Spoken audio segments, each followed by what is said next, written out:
You're listening to Stacy Sports Radio. That's right, Stacy Sports Radio.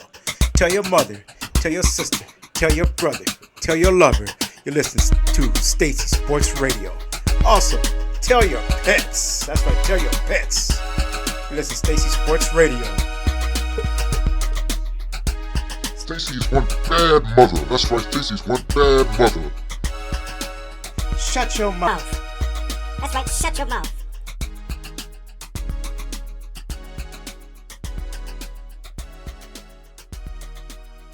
Hello there, fans. Hello there, fans. Today I'm doing a special video podcast. I typically do audio, but today I'm going to give a special show. I'm going to talk about the Dodgers' road to winning the World Series. Okay, this is not your typical, recap. There's plenty on YouTube, and Vince Scully's actually put together one, but mine's going to be a different perspective. I'm going to talk about how tough it was for the Dodgers to win the World Series, because a lot of times in sports, really most of the times in sports, people always forget about second place. I mean, that's life in general. That's why today I'm going to talk about the road to get there, and then I'm going to bring up some points like years from now. We're going to say, okay, he was right. And hopefully some people years from now will see my video and kind of see what we went through, because although the Dodgers were victorious, it was pretty tough to get that World Series. Very tough to get it. I'm telling you. In today's show, I'm going to talk about the Dodgers' road to the World Series, how it wasn't that easy. Of course, we're going to look back and say, they're the champs, and we're going to forget about second place and all the teams they beat to get there, but it was tough to get there. Now, this year, the 2020 baseball season was a very interesting year. Short season, and the playoffs had a total of 16 teams. 8 teams in each division. The American League had 8 teams, and National League had 8 teams. And each round was kind of unique compared to the past. The first round was the best of 3, second round best of 5, and then the last round for each league was the best of 7. Then they meet in the World Series. Like I mentioned in my intro, I'm going to talk about the Dodgers' road to the World Series, how tough it was. We're going to look back. We're going to forget about it. We're going to celebrate and say, the Dodgers won a World Series. We're going to forget about how they got there, like I mentioned a couple of times already. Now, let's recap everything. The Dodgers were the favorite to make it to the World Series. I mean, they made it to the World Series twice in the last 3 years, and this year they had a record of 43-17. Now, in a full season, that's equivalent to winning 117 games. I mean, the Dodgers, they were definitely on track to make it to the World Series, and they were the favorite. Although the Dodgers made it to the World Series and won the whole thing, the road was not easy. To get there, they had to beat the Brewers, the Braves, and the Padres. All those opponents are tough opponents. The Dodgers during the season had the best record in baseball. In the first round, they played the Brewers, and they swept them 2 games in the best of 3. Now, a best of 3 is very risky. In that type of series, a team that's an underdog has a better chance in actually doing an upset compared to your typical 7-game series or your 5-game. That's why a 3-game series is very, like I said, very risky. And the Dodgers prevailed. They beat the Brewers 2-0. In the next round, the Dodgers played the Padres. Okay, you're going to look back and you're going to find out. The Dodgers beat the Padres. They swept them 3-0. You're going to look back and say, that was an easy game, easy series. Not so fast, my friends, how Corso says. Prior to that game, the Padres were a very formidable opponent. To me, I was kind of worried that they matched up the Padres because that was upset in the making. The Padres is a division rival. It was a couple of years ago, both GMs had a bet, like who would win the most games during the season series against each other. That's how tough it is. And also, the Padres, they just have a thing for the Dodgers. They want to beat the Dodgers more than the Dodgers want to beat them. It's not documented, but it's obvious. The Padres really want the Dodgers. And also, the Padres are a very young, feisty, confident team. That's why when the Dodgers matched up with them, I was kind of nervous. I said, "Ooh, there's a chance, so we might lose that game." Another thing to take into account: the Padres had the second best record in the National League. That alone had me kind of nervous, and I was thinking, "Oh, okay, this is a possible upset." The Dodgers prevailed and did a great job. They swept the Padres 3 games to 0. Man, that's what I'm talking about. 3 games to 0.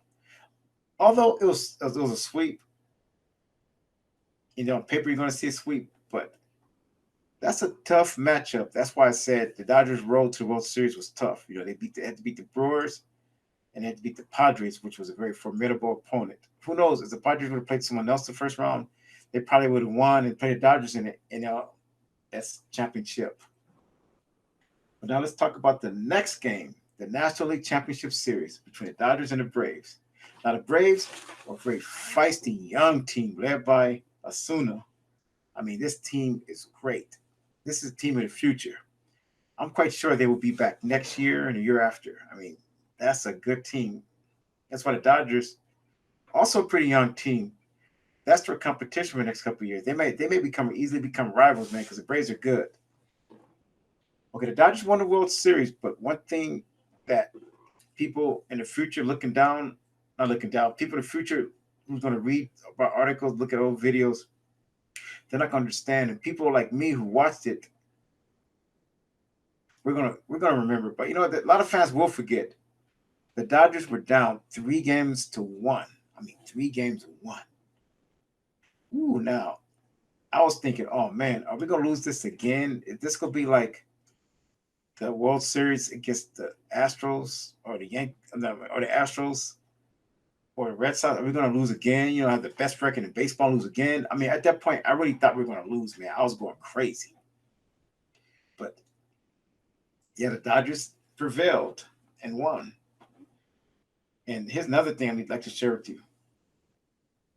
I mean, we're down, like I said, 3 games to 1. And the best part about that series was not that we won the whole thing. Of course, that's the best part.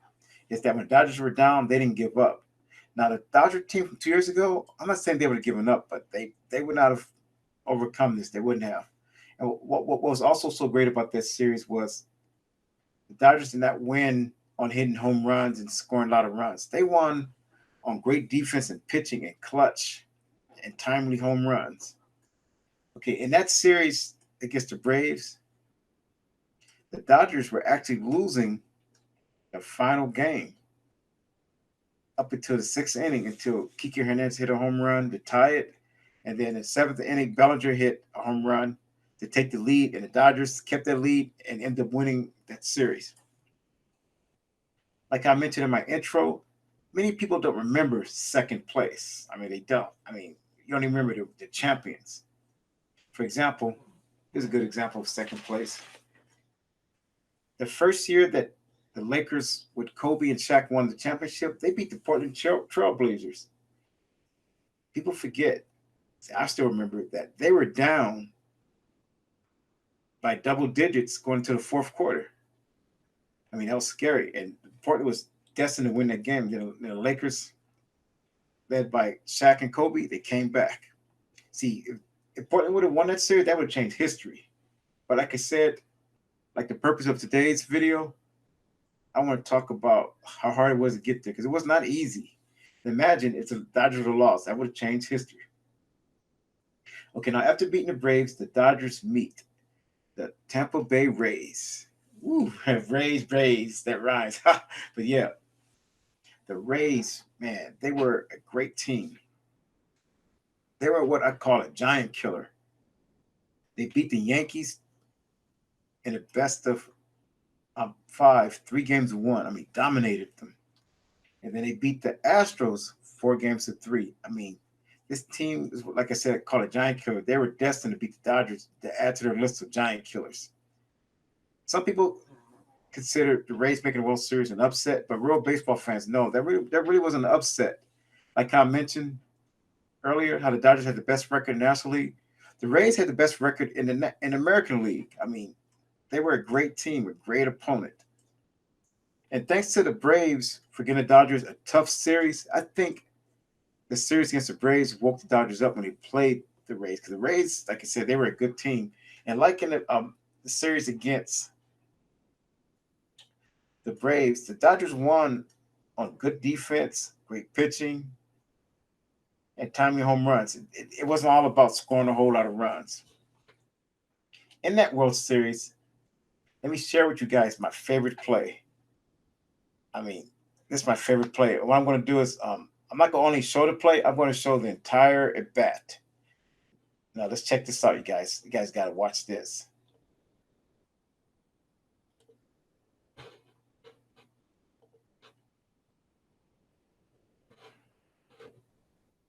And the Rays are going to ask for the biggest hit in the life of Brett Phillips. Traded to Tampa Bay from Kansas City. Hit under 200 with both organizations this year. Hit 2 home runs.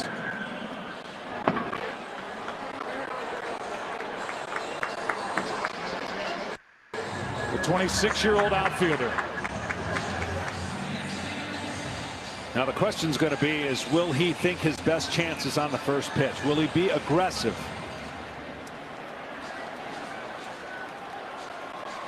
What a moment.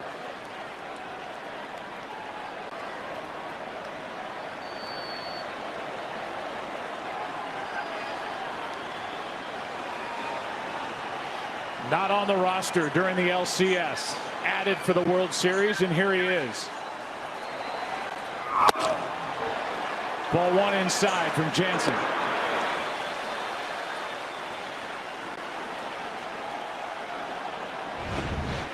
Not one, not too many people sitting down.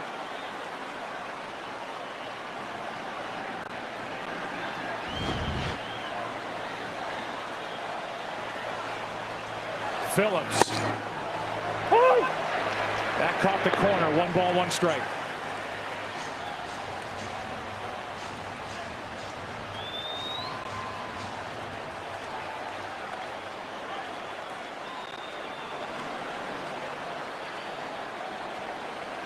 Born in Florida, trying to deliver for Tampa Bay. Tying run at second, winning run at first.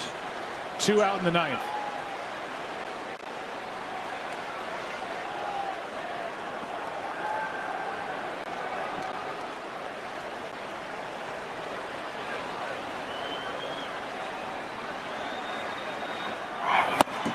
Outside corner, strike 2.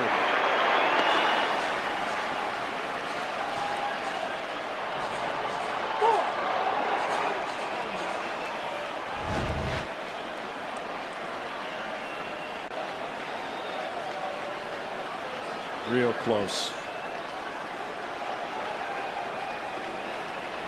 Phillips got a fight now. 2 strikes.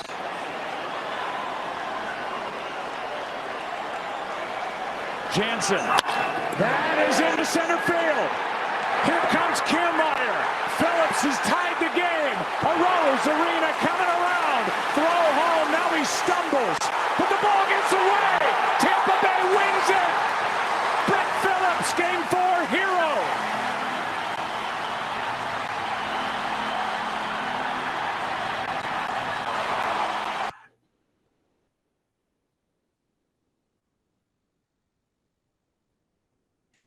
Now, that was a crazy play. I mean, whew, I'm telling you, I could laugh now. Oh, man. I can laugh now looking at that, thinking back on it.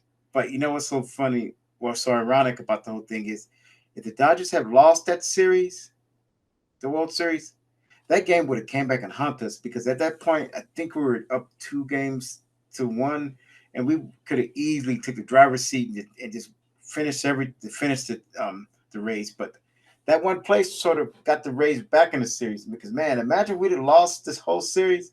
Then that play would be kind of sad. Then we would have said we lost the World Series because of that play. But now I'm glad that we won the series because we could think back and look at that play and laugh because it was funny, man. I mean, there were like 2 errors and 1 mistake. The error was in the outfield when the guy bobbled with the ball, it threw to the catcher. He didn't know. The catcher didn't know who he was.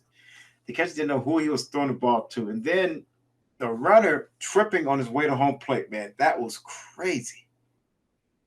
Little leaguers don't do that. T-ballers, yeah, they might, but you know what? That's expected. But professional players, man, that was a crazy play. Right now, like I said, it's funny watching, but if we would have lost that series, it would not have been that funny. But other than that, I'm glad that we ended up winning the series. And see, I'm glad. Now let me before I close out today's show, let me tell you guys about the MVP. Okay, Corey Seager won MVP, but personally, I thought baseball should have made an exception. They should have done what basketball did years ago with Jerry West when he won MVP. He was on a losing team, and then I think hockey did it too, where Jaguar, something like that. He was a goalie, and he won MVP. He's on a losing team. It'd been kind of cool if baseball would have made Randy Arozarena of the Rays MVP. I mean, this guy had a great World Series and he had a great playoff series. During the playoffs, he broke the major league record of 10 home runs. Now that's amazing. I mean, it was like he was like a reincarnation of Reggie Jackson, man. That guy was on fire. That's why I thought that baseball could have made an exception and made him the MVP because that guy was playing that great. Of course, if the Rays would have won, he would have been MVP. But hey, why not give the MVP to a losing team? Other sports have done it. I mean, it's not nothing new. I mean, why not? Other than that, congratulations to Corey Seager for winning MVP. Man, that is great, man. Congratulations. Well, listeners, I keep saying listeners because I'm so used to doing the podcast. Okay, fans, it's not time for me to go, but I like to reach out between time and space that separates us to thank all of you for listening. Did I say listening? Let me say it again. I reach out between time and space to thank all of you for watching. Thanks for watching this video. I'm going to continue with podcasts because I prefer podcasts, but every now and then I'll do a video show. But like I said, you guys, thanks again. And I wish all you guys a great sports weekend. I hope all your teams winning, except when they're playing mine.